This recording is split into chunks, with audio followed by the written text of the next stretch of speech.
Eu quero deixar uma palavra de Deus no seu coração nesse dia muito especial. Que Deus possa trazer na sua vida a resposta que você precisa de Deus nesse dia. A Bíblia diz que quem tem ouvidos para ouvir, ouça o que o Espírito diz às igrejas. E Deus fala sempre. E pode ter certeza que se você estiver pronto para ouvir, você vai entender o recado de Deus para a sua vida.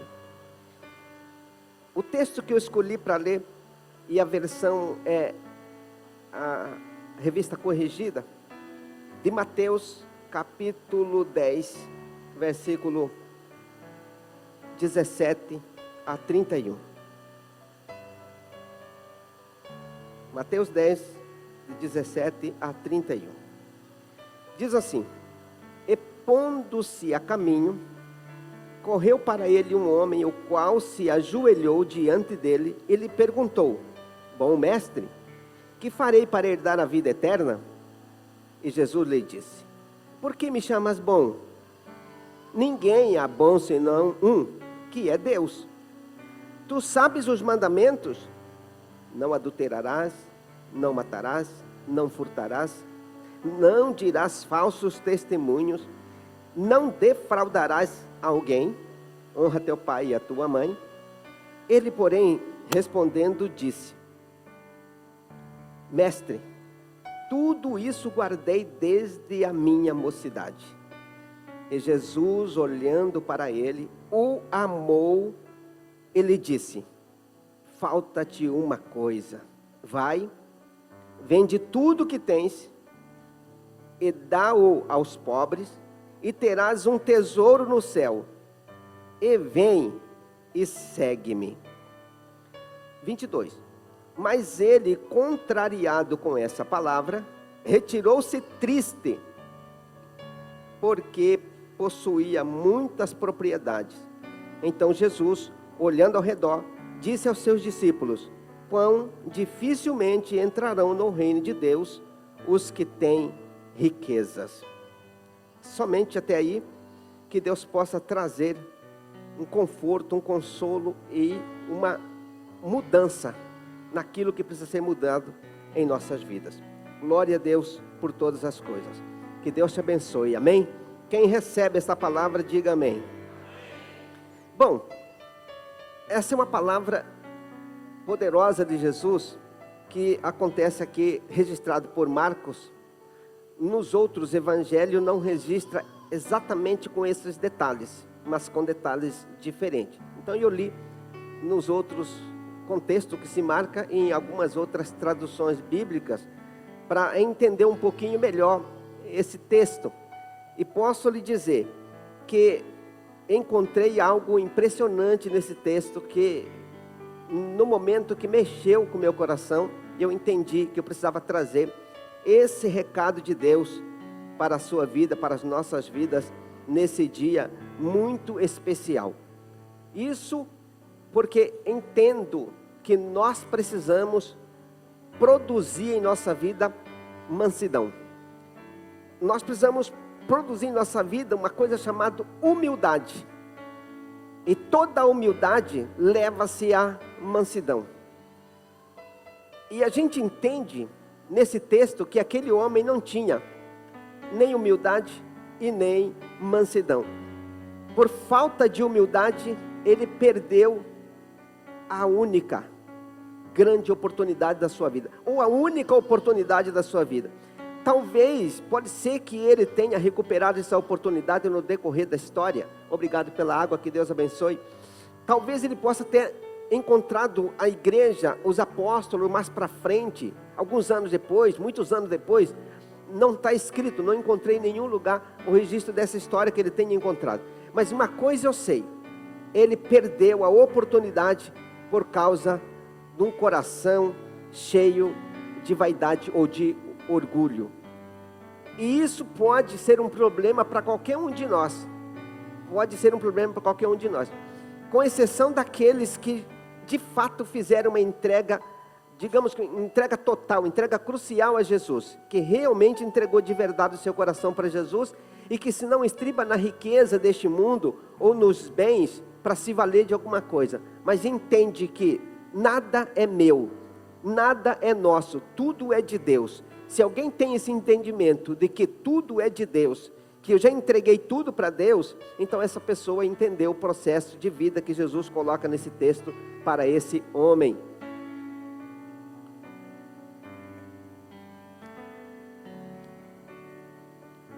E entendendo que Jesus disse para ele, que ele precisava ter entendido o que Jesus queria dele, fica difícil imaginar que todas as pessoas entendem o que Jesus quer de cada um de nós. O que Jesus quer de mim, o que Jesus quer de você.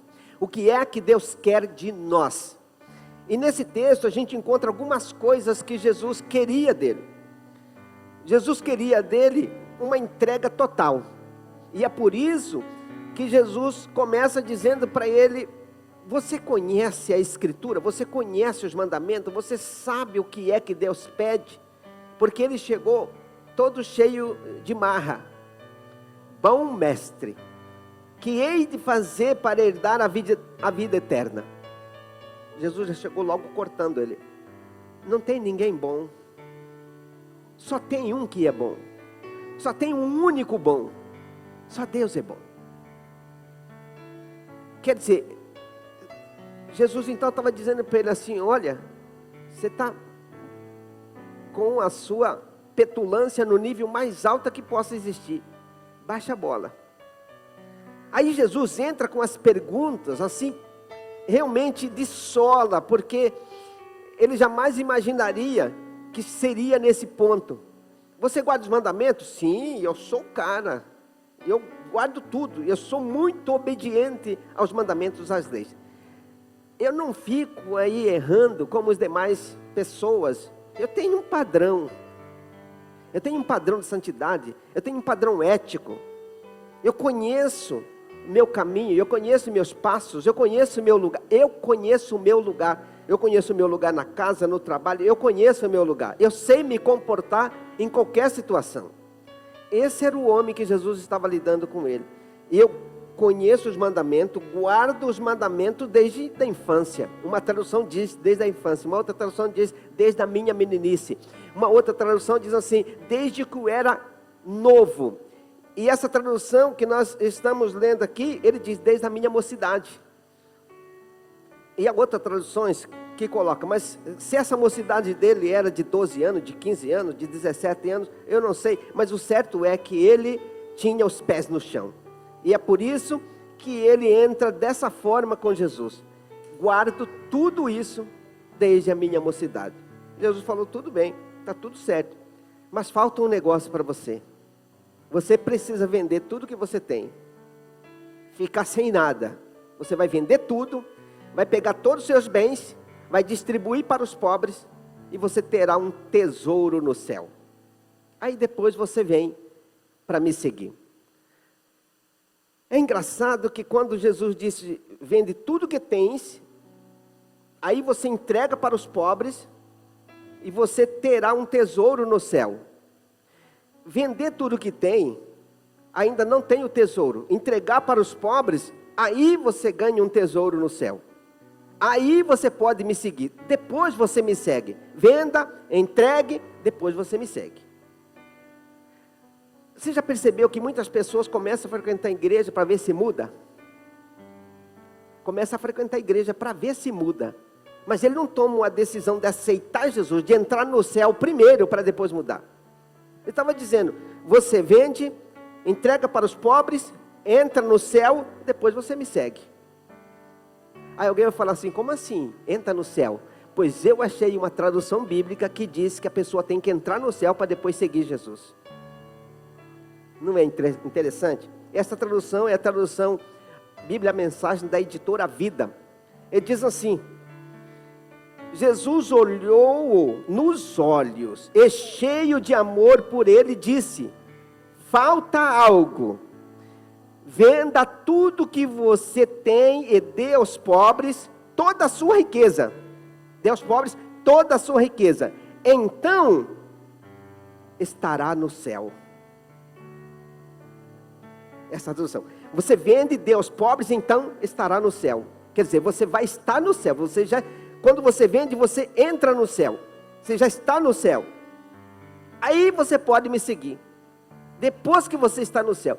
Porque muitas vezes as pessoas querem seguir Jesus com esforço humano, com a sua própria força. Não vai conseguir. Por que muitas pessoas fracassam? Estão sempre fracassando. Desvia, volta. Toma porre uma semana, na outra semana está de boa com Jesus. Toma um baseado numa semana, na outra semana está de boa com Jesus. Entra na pornografia numa semana, na outra semana está de boa com Jesus. Não decola. Porque não entrou no céu primeiro. Venda tudo, dê aos pobres, entra no céu, aí você me segue. Mas isso é literal, entrar no céu? Claro que não é literal. Mas é o simbolismo de trazer o céu para dentro de você. Você precisa ter Jesus dentro de você. Jesus entre você é como se você tivesse entrado no céu. É o que esse texto está deixando nítido para nós. Então, se isso aconteceu e você casou-se com o céu, casou-se, entrou-se, amalgamou-se com Jesus, pronto. Aí você pode seguir, porque nada vai te tirar do caminho. Não tem conversa fiada, não tem murmuração, reclamação, falação, calúnia, maledicência, não tem provocação, não tem desafio, não tem nada, pecados e mais pecados, pecados grave, grande ou pequeno, nada vai tirar Jesus de mim, porque já está comigo. Agora, as pessoas fracassam por coisas mínimas. Por que fracassam por coisas mínimas? Porque não estava ligado. Se você não estiver ligado na videira verdadeira, então vai fracassar. O fracasso é por falta de ligação. Por falta de ligação. Nós temos essa energia aí. Acho que todo mundo já passou por isso. De repente dar um problema na energia e corta a lâmpada, corta alguma coisa. Aí você vai ver, estava desemendado, só esbarrando o fio. Aí tem que limpar, o eletricista vai, arruma, amarra de novo, passa fita isolante. Pronto, a luz não apaga de novo. Porque estava apaga, acende, porque não estava tendo conexão. Estava arrebentado o fio. Sem conexão com Jesus, entra o pecado e detona a nossa vida. Tem que estar conectado 24 horas por dia, tem que estar ligado, sempre ligado. Então Jesus está colocando algo para esse homem. Ainda te falta uma coisa. Venda tudo que tem, dê aos pobres, você tem um tesouro no céu. Quando fala de tesouro no céu, qual o maior tesouro no céu ou do céu que um ser humano possa ter? Jesus. Não tem nada maior e mais importante para qualquer ser humano do que ter Jesus no coração. Então Jesus estava dizendo, então você terá um tesouro no céu. Aí você vem seguir-me. E o que acontece com esse homem é que ele sai aborrecido. Uma versão diz que ele saiu aborrecido, uma outra versão diz que ele saiu muito triste, uma outra versão diz que ele saiu magoado, uma outra versão diz que ele saiu cabisbaixo. Mas o certo é que ele saiu de lá desesperado. Bom, não tem jeito. Saiu de lá triste, porque era rico e não queria deixar a sua riqueza. Quantas pessoas não conectam-se com Jesus porque não quer deixar a sua riqueza? E muitas vezes a riqueza da pessoa não é nem dinheiro. Talvez a riqueza dessa pessoa é um vício. Cigarro, pornografia, vício da mentira. Se ele fala, se eu aceito, se eu ir para a igreja de verdade, eu tenho que parar de mentir. E o meu negócio funciona com mentira. Tem gente que o negócio dele funciona com mentira. Fala que fez um negócio e não fez, fala que fez outro e não fez, e aí não se conecta de verdade com Jesus, porque se conectar, vai ter que abandonar as outras coisas, as riquezas, entre aspas.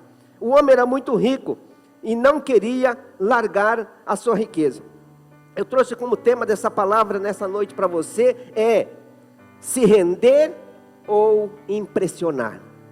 A verdade é que esse homem, ele não se rendeu a Jesus. Ele queria impressionar. É o que o texto me mostra, que esse homem queria impressionar. Porque ele chegou botando banca. Bom mestre, tinha lá, vamos fazer a conta lá. 12 discípulos, mais algumas outras pessoas, devia ter talvez umas 30, 40, 50 pessoas.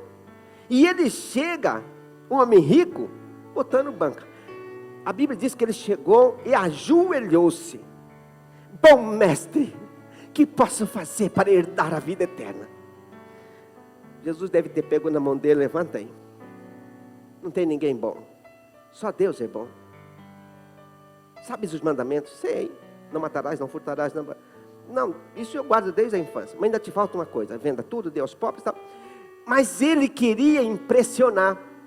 Quantas pessoas querem impressionar? Quantas pessoas frequentam a igreja para impressionar o vizinho da direita, da esquerda? Frequenta a igreja para impressionar a mulher? Frequenta a igreja para impressionar o marido? Frequenta a igreja para impressionar o filho? Para poder dizer, não, você tem que fazer o que é certo, porque eu estou fazendo o que é certo. Mas lá dentro está vazio. É o que aconteceu com esse homem. Ele era rico, tinha muitas propriedades, e aí ele botou banca mesmo, para impressionar. O certo de cada um de nós é se render de verdade, se humilhar perante o Senhor. Esse entrou com soberba e saiu aborrecido sem ter conquistado a vida eterna, porque entrou soberbamente no encontro com Jesus. Foi ter um encontro com Deus e entrou com soberba no encontro com Deus, como se fosse alguma coisa. Deus conhece cada um de nós, Deus sabe que nós não somos nada. Deus conhece a nossa estrutura, diz a palavra de Deus, e Ele sabe e Ele lembra que nós somos pó, diz o salmista. Lembre-se de que somos pó. Então nós não temos essa capacidade de querer impressionar Deus. Eu me lembro um dia, eu estava orando, e tinha um negócio na minha cabeça de fazer algo grande. Aí eu, no pensamento, falei, Deus, eu vou fazer.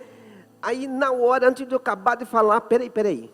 Como é que eu falo que eu vou fazer um negócio que eu nem tenho certeza? E eu fiquei tão com vergonha de falar para Deus que eu ia fazer algo que eu achava que eu não ia conseguir. Por que eu vou falar, querer enganar Deus com algo que eu não posso, que eu sei que eu não posso, que é maior do que eu consigo? Aí eu mudei a oração na hora, falei, Deus, me perdoa, porque eu já tinha a intenção de falar que ia fazer tal coisa. Mudando tudo, me perdoa, e eu quero pedir ao Senhor, que o Senhor tenha misericórdia de mim, me ajuda, me dê entendimento, encha a minha vida de tal forma que eu possa, talvez, querer de verdade, e que o Senhor queira colocar nas minhas mãos algo tão grande assim. Mas não dá para a gente achar que vai impressionar Deus. Aquele homem queria impressionar Deus, impressionar Jesus. Bom mestre, que hei de fazer para herdar a vida eterna? Se render ou impressionar?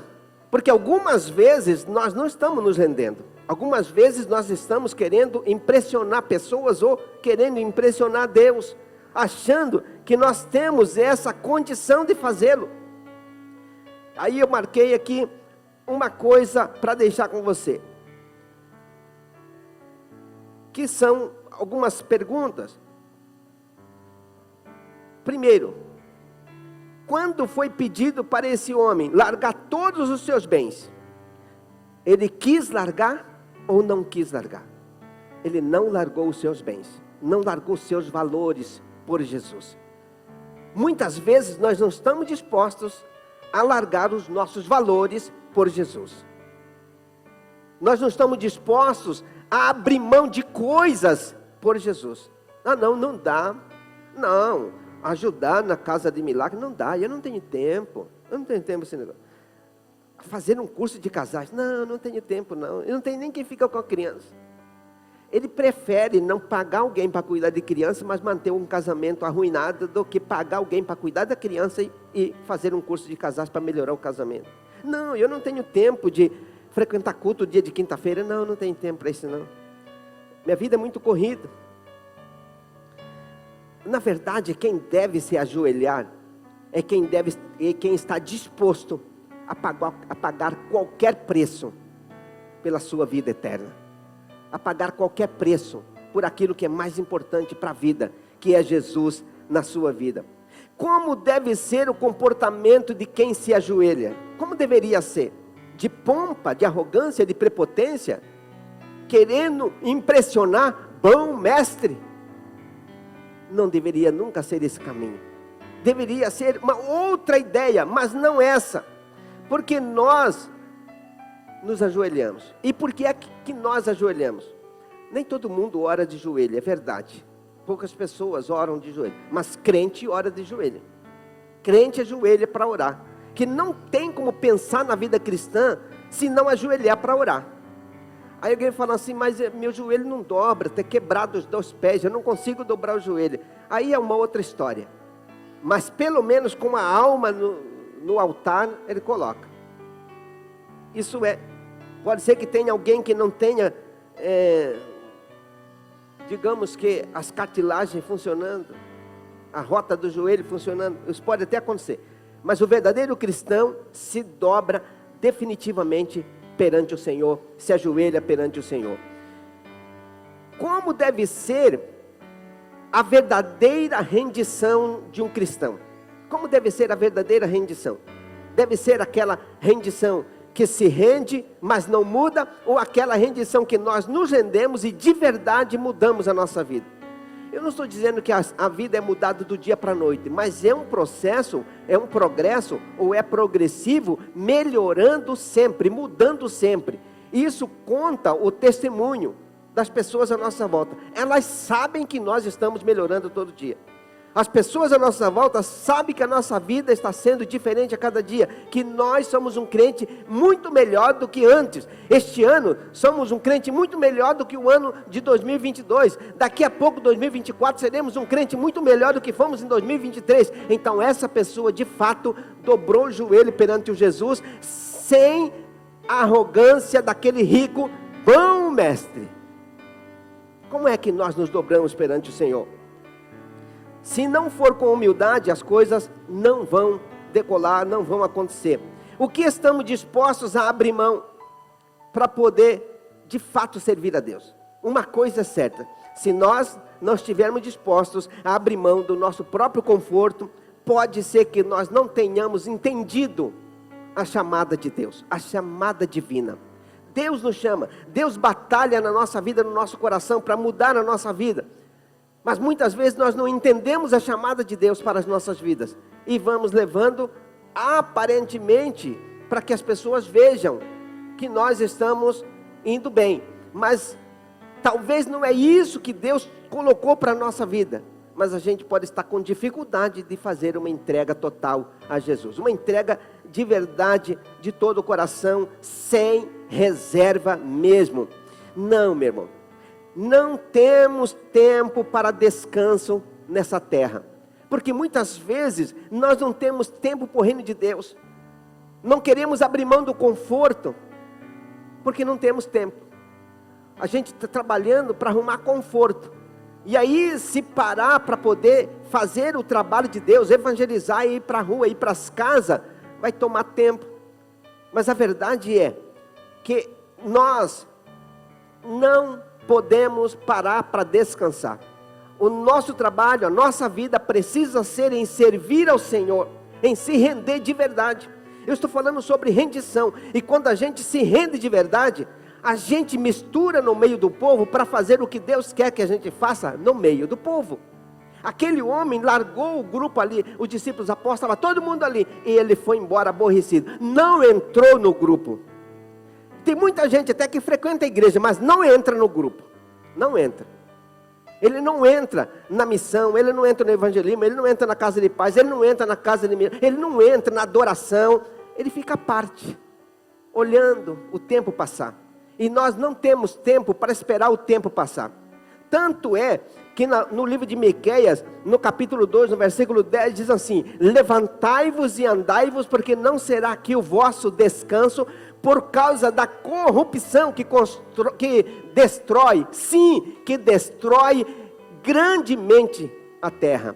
A corrupção destrói o sentimento, o pensamento, destrói a mente, destrói os bons relacionamentos, destrói o relacionamento com Deus.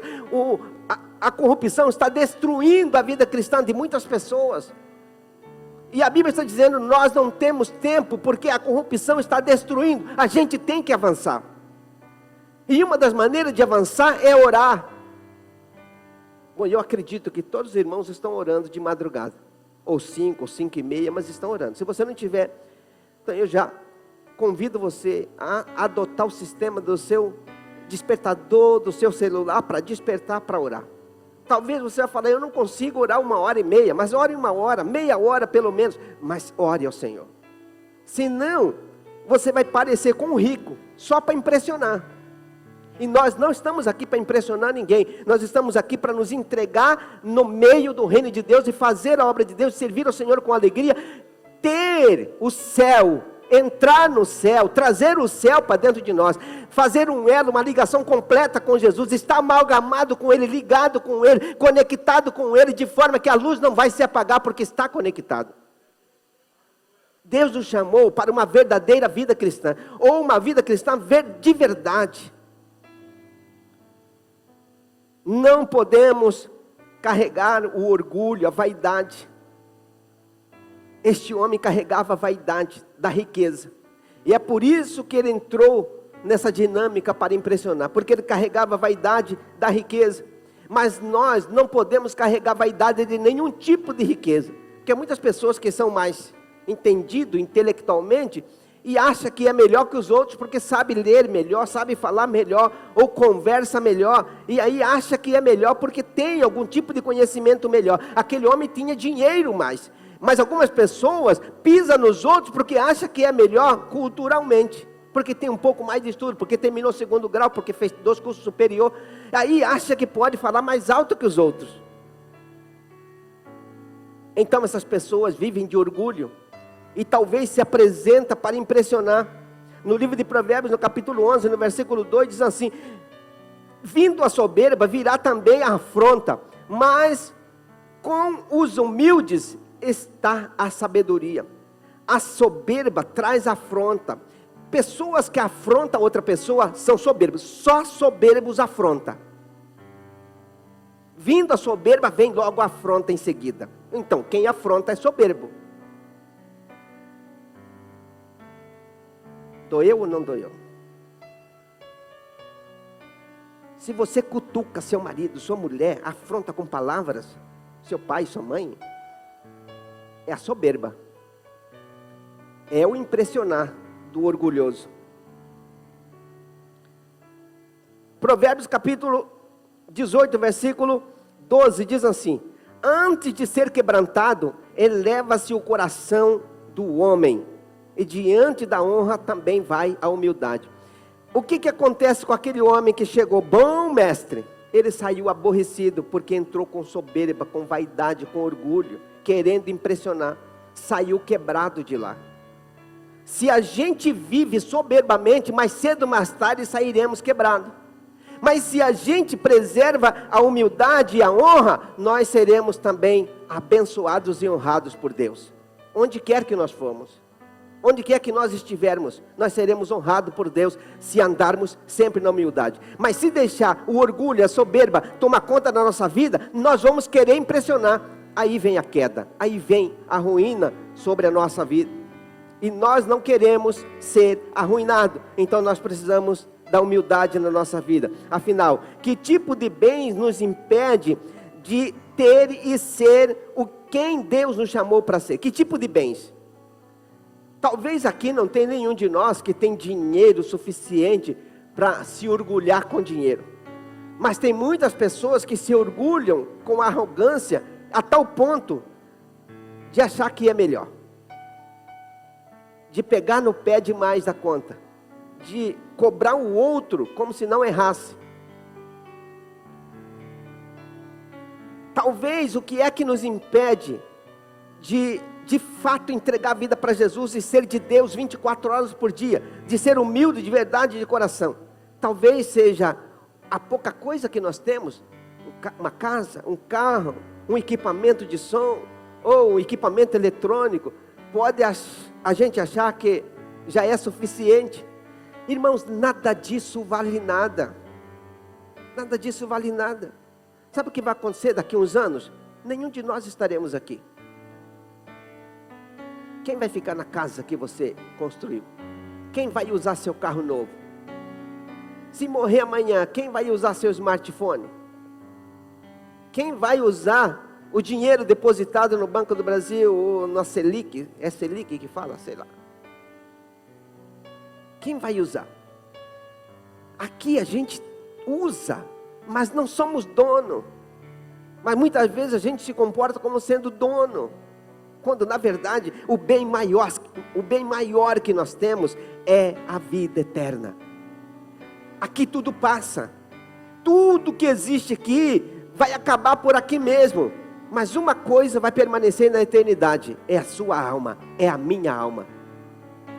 E depende do que nós fazemos com as coisas que Deus colocou para nós, pode arruinar o caminho para onde nós vamos chegar. Como vai ser o nosso fim quando nós chegamos lá diante de Deus para ajustar conta? Vamos chegar um dia para ajustar conta. O que é que vamos ouvir dele? Seja bem-vindo, servo bom e fiel.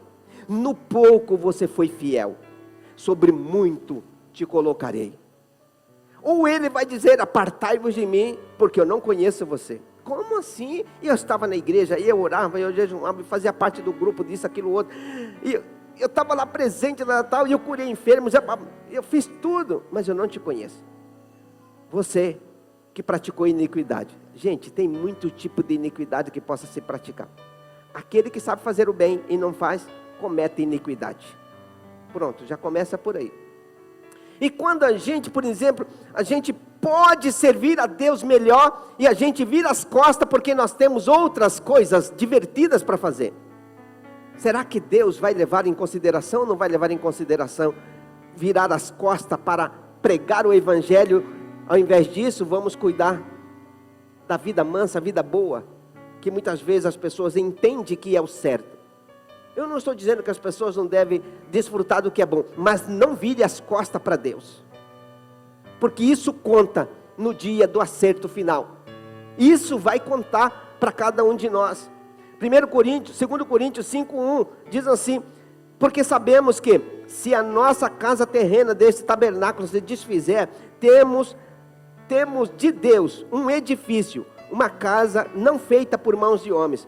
Irmãos, aqui a casa pode ser boa como for, de 2 quartos, de 3 quartos, de suíte e tal, pode ser como for, bonita, ou pode ser uma palhoça, não faz diferença para quem vai morar no céu. Agora, se essa casa impede você de servir a Deus, aí isso vai trazer transtorno no acerto final. Nós não podemos deixar nada atrapalhar nosso cristianismo, nossa vida cristã. Aquele homem deixou a riqueza tirar dele a única coisa boa que ele poderia ter, Jesus na sua vida, mas a riqueza não deixou.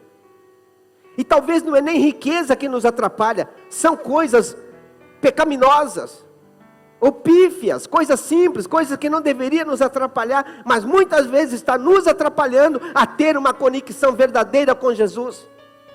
Aquele homem perdeu essa oportunidade, porque tinha bens, e não queria vender os seus bens.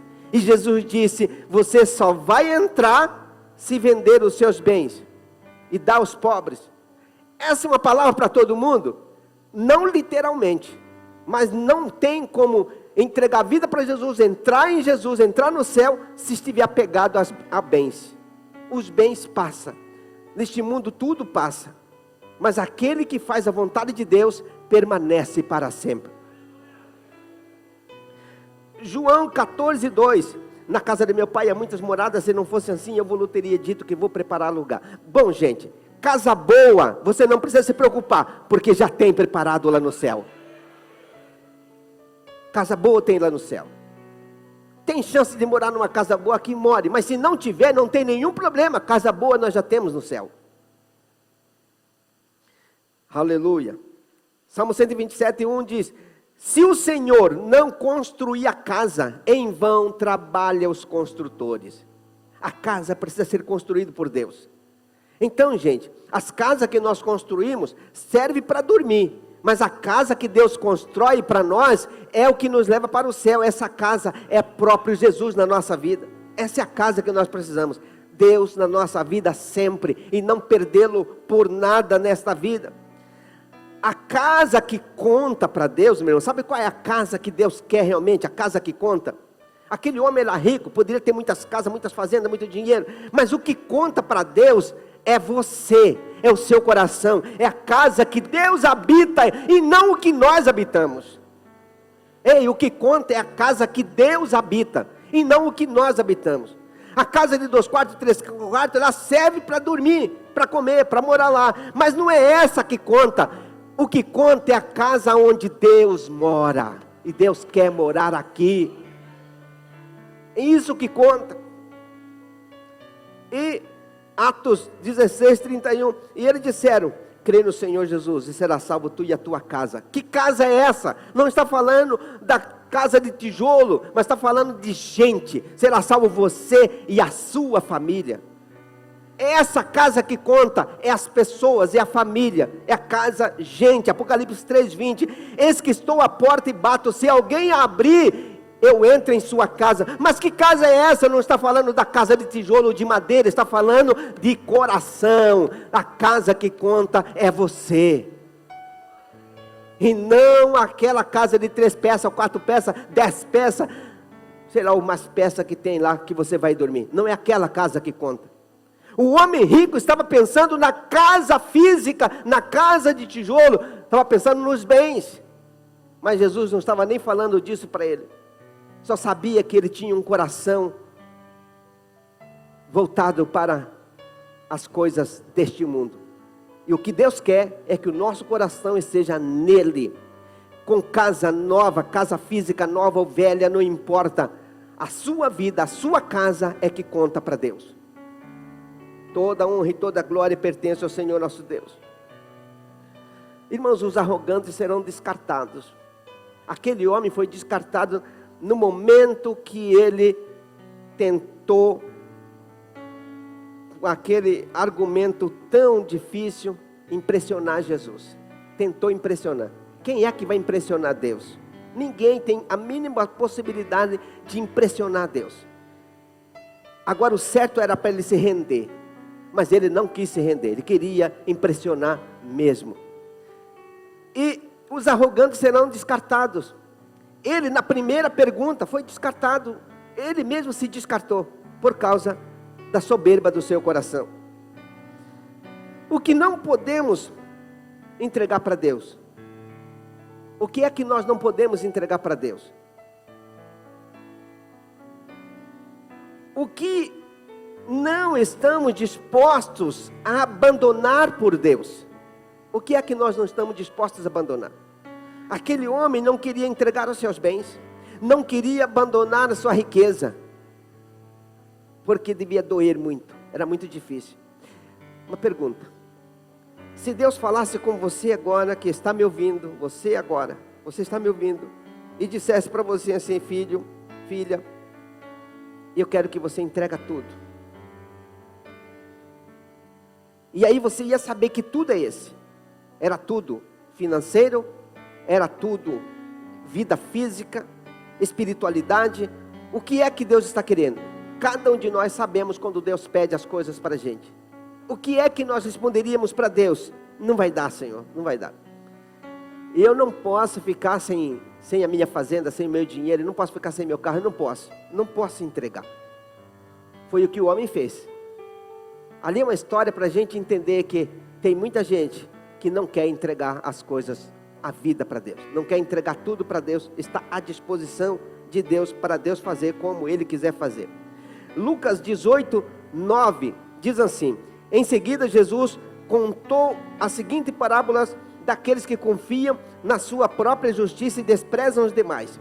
2 homens foram ao templo orar. Um deles era fariseu e o outro era cobrador de impostos. O fariseu em pé fazia esta oração: eu te agradeço, Deus, porque não sou como os demais homens pecadores. Eu não sou como os demais pecadores, desonestos, adúlteros. E com certeza não sou como esse cobrador de imposto. Eu sou diferente. O homem teve a capacidade de ir diante de Deus e fazer uma oração dessa: eu sou melhor que fulano, eu sou melhor que ciclano. Eu conversei com uma pessoa esses dias e eu fiquei impressionado com uma soberba dele achar que eu sou melhor que fulano, que beltrano, que ciclano. Eu não mereço o que eles estão fazendo comigo. soberba para mais de metro. E esse fariseu, ele chegou para Deus e dizer: Senhor, eu não sou como os demais homens pecadores, eu sou justo, eu sou honesto. Falando para Deus. Como é que uma pessoa pode chegar diante de Deus e achar que é alguma coisa? Não há ninguém bom. Jesus disse: não tem ninguém bom, só Deus é bom. Por melhor que eu seja, que você é, a gente não é bom. Bom é só Deus. E se a gente entende isso, a gente coloca os pés no chão e vai viver com humildade. Se a gente não entende isso, a gente vai achar que é melhor que os outros. A arrogância pode destruir muitas pessoas, e a arrogância, a soberba, tem destruído muita gente. E eu quero deixar com você esta palavra, dizer para você: não permita que a arrogância, que a soberba entre na sua vida. E não tente fazer nada para impressionar, porque foi o que esse homem fez, e saiu de lá cabisbaixo, derrotado, porque queria impressionar quem não se impressiona com nada. Como é que Deus vai se impressionar com o que nós somos, com o que nós fazemos, como se fôssemos alguma coisa? Falar para Deus: espera aí, Deus, espera aí, não é bem assim não. Uma vez eu vi alguém contando que orou a Deus desse jeito, que ele chegou, pôs Deus na parede. Não, Deus, não é assim não. E olha só, onde está a cabeça de uma pessoa achar que pode impressionar Deus, que pode tentar corrigir Deus? Deus deve pensar lá de cima assim: olha, Senhor, você não entendeu nada, né? Vou te dar mais uns dias de folga, para você rolar com seus problemas. Depois, a hora que você estiver realmente humilde de verdade, quem sabe você volta. Por isso que tem muitas pessoas que se afastam de Deus, e aí ele se envolve em tanta coisa ruim, vive uma lama de pecado. Talvez passa 5 anos, 10 anos, 20 anos, depois ele volta, quando está pronto para ser humilde de verdade. Aí Deus chama ele de volta, quando está pronto para dizer: eis-me aqui, Senhor, agora eu entendi quem sou eu. Se a vaidade tomar conta da nossa vida, Deus libera a gente para sofrer um pouco, com certeza. Mas espero que cada um de nós tenhamos entendido a vida cristã de tal forma que não sejamos em nenhum momento vaidoso, orgulhoso, soberbo, arrogante, prepotente, para que nós não soframos nenhuma dessas consequências. Mas o que vamos ganhar? Nós vamos para o céu. Deus nos chamou para ganhar alguma coisa. Qual o nível de entrega para entrar no reino de Deus? É uma entrega total. E o que Deus espera de nós? O que é que Deus espera de nós? Que sejamos humildes de verdade. Humildes de verdade. Quando somos humildes de verdade, a gente sabe olhar nos olhos. A Bíblia diz assim: cada um considere o seu próximo maior que você mesmo. Cada um considere os outros superiores a si mesmo. Só para os irmãos entenderem, vou fazer uma ilustração aqui. Eu jamais posso imaginar, porque eu domingos, porque fiz alguns cursos superior, que sou melhor que Justino. Vou pegar aqui o Justino agora. Porque se eu achar que sou melhor que ele, eu já caí. Talvez não percebi. Talvez demore 2 ou 3 anos para rolar na lama. Mas a queda vem, no momento que surge a arrogância, começa a queda.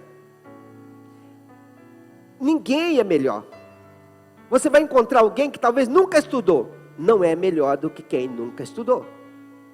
Ou não é melhor do que quem não tem dinheiro. Mas muitas vezes nós achamos que somos melhor que as pessoas. Aí alguém vai dizer assim: mas eu não acho que eu sou melhor. Se você grita com pessoas, você acha que você é melhor. Se você ofende, então você acha que é melhor. Se você vira as costas, balança a cabeça e despreza pessoas, então você só faz isso porque acha que é melhor. Talvez não é achar consciente, mas é inconsciente achar que é melhor. Virar as costas é achar que é melhor. Esnobar pessoas é porque acha que é melhor. Precisamos de fato, meus irmãos, de uma entrega total e não parcial. Se a nossa entrega a Jesus não for total, não entra no céu. O céu é um lugar para quem tem um coração entregue a Jesus de verdade. Se você tem dúvida de que será que entreguei minha vida para Jesus de verdade? Pois eu te ofereço a oportunidade hoje de você dizer para Deus: Senhor, eu entrego a minha vida hoje. Eu estou na igreja há 969 anos, dado de Matusalém, mas agora eu quero aceitar o Senhor Jesus para me viver um cristianismo de verdade, porque eu não vou viver 30 anos na igreja, 15 anos na igreja e depois não chegar e entrar no céu. Porque Ele vai dizer para quem viveu errado: apartai-vos de mim, porque eu tive fome e você não me deu de comer. Eu tive sede e você não me deu de beber. Quando é, Senhor, que nós te vimos numa condição dessa? Quando vocês viram os meus pequeninos passar por necessidade e você não ajudou, você não estava fazendo para mim, você não estava me ajudando.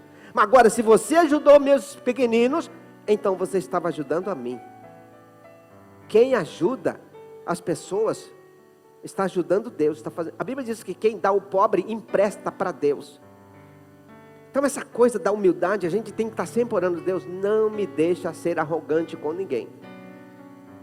Se aceitar Jesus de verdade, vai ser humilde de verdade com qualquer pessoa. E aí quero terminar aqui, terminando essa parte. Ainda te falta alguma coisa. Venda tudo que tens. Precisamos nos desprender de alguma coisa, vender alguma coisa. O que é que vamos vender? O que é que posso vender para que realmente eu tenha vida eterna? Teve uma época que eu achava que estava tudo bem, e um dia eu tive que fazer uma oração e vender meu orgulho. Vendi, deu trabalho, mas eu vendi. Chamei pessoas e disse assim: olha, a partir de hoje eu vou agir assim daqui para frente, porque descobri que isso é orgulho. E o orgulho faz a gente fracassar. E muitas vezes a gente fracassa, nem imagina por quê. Orgulho. Orgulho, se chegar alguma queda, porque o orgulho já tinha aparecido, a gente não percebeu, por isso que veio a queda, veio o fracasso. E os fracassos chegam para todo mundo que tem orgulho preponderante. Se o orgulho estiver lá no alto, preponderante, vai vir algum tipo de queda. No movimento, o nosso movimento, nós precisamos, o nosso movimento precisa ser um movimento de integridade sempre, de verdade sempre, um movimento de autenticidade sempre. Porque se o nosso movimento não for de autenticidade, em algum momento vai ser de impressionar. E nós não estamos aqui para impressionar ninguém. Nós estamos aqui para viver com fidelidade e com autenticidade o cristianismo que Deus colocou na nossa vida. Vaidade não pode existir na nossa vida, em nenhum momento. Porque nós estamos nos preparando para entrar no céu. Vaidade não entra no céu. Então, meus irmãos, que sejamos esses homens, essas mulheres, com humildade, com autenticidade. Mas o que é que falta para depender exclusivamente de Deus? O que é que me falta para depender exclusivamente de Deus? O que falta para mim, para eu ser cheio do Espírito Santo? Uma pergunta: você, meu irmão, minha irmã, é cheio do Espírito Santo? É uma pessoa que sabe, se sente que é cheio do Espírito Santo? Alguém vai dizer: não, eu não sou. Então esse é um dia de fazer um concerto com Deus, porque nós precisamos ser cheios do Espírito Santo. O que é que ser cheio do Espírito Santo? O que é ser cheio do Espírito Santo? É ter Jesus por inteiro na sua vida. É ter Jesus por inteiro na sua vida. O espaço da sua vida precisa ser ocupado por Jesus. Se não for ocupado por Jesus, tem alguém ocupando o espaço. E o que é que ocupa o espaço? É a vaidade, o orgulho, a prepotência, a arrogância, a mentira, o engano? O que é que ocupa o espaço? Se não for Jesus, o pecado vai ocupar em algum momento. Então ser cheio do Espírito Santo é ser cheio de integridade, de autenticidade. Ou seja, ser cheio de Jesus sempre. E é isso que nós precisamos. O que falta para ser cheio do conhecimento de Deus? Quem entrega a vida para Jesus tem paixão pela Bíblia, para conhecer Deus. Ele lê Bíblia, ele, quando não dá tempo de ler, ele escuta a Bíblia no áudio, mas ele vai lendo Bíblia, ele quer ir na escola bíblica, ele quer estar presente nos estudos, porque ele quer conhecer mais de Deus. Uma prova de que realmente Deus entrou na nossa vida é se a gente está apaixonado pela palavra de Deus, a gente quer aprender de Deus. Agora pode ser que tenha gente na igreja que tenha aqui 969 mil anos e nunca leu a Bíblia. Pode acontecer? Até pode. Alguém vai dizer: mas eu não sei ler. Vou falar um negócio para você. A minha mãe não sabia ler nem escrever, mas ela conhecia a Bíblia como muita gente não conhece, porque ela tinha uma tarefa para os filhos. Todo dia, pelo menos 3 capítulos você vai ler para mim. No outro dia, você lê 5 capítulos para mim. E assim era. Todo dia alguém lia a Bíblia para ela. Todo dia. Até morrer, alguém lia a Bíblia para ela. Ah, mas se os filhos não quiserem ler, o que uma mãe amorosa não diz assim? Meu filho, lê para mim. Mamãe, não estou sem tempo. Faz um tempinho. Que hora que você volta então você lê para mim? Ah, tá. Então está marcado. Tal hora você vai ler para mim. E todo mundo lia a Bíblia para ela. E lia a Bíblia, e lia a Bíblia. E ela sabia de Bíblia. Porque alguém lia para ela. Todo dia. Todo dia. E ela tinha uma campanha de oração que ela saía todo dia cedinho, madrugada. E 6 horas da tarde ela estava na igreja. Não importa. Muitas vezes a gente chegava lá para visitar. Mamãe, na hora que ela estava saindo para a igreja, ela falava, meus filhos, fica aí, que eu volto depois da campanha. E a campanha dela começou, ela morreu de velha e não tinha acabado a campanha. Quase 40 anos fazendo campanha. Todo dia, todo dia, todo dia, todo dia. E tem gente que não tem tempo. Tem gente que não tem tempo. Porque é para Deus talvez. O que falta para a gente ser humilde de verdade? O que é que falta? Pensa aí, o que é que falta para ser humilde de verdade? O que falta para ser manso e humilde de coração? O que é que falta? E aí eu deixo com você que talvez esteja faltando.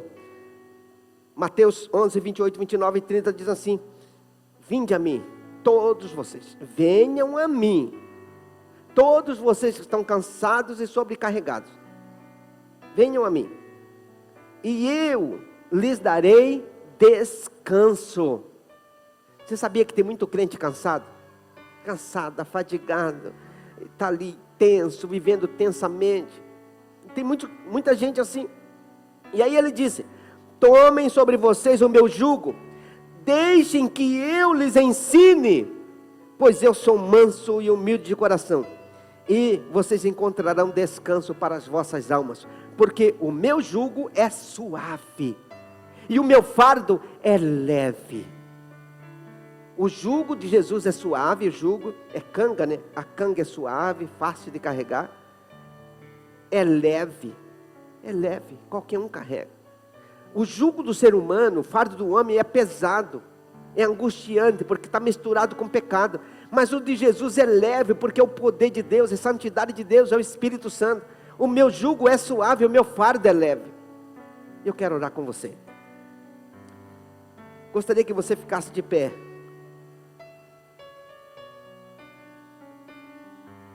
Nós vamos celebrar a ceia do Senhor. Mas antes eu quero orar com você.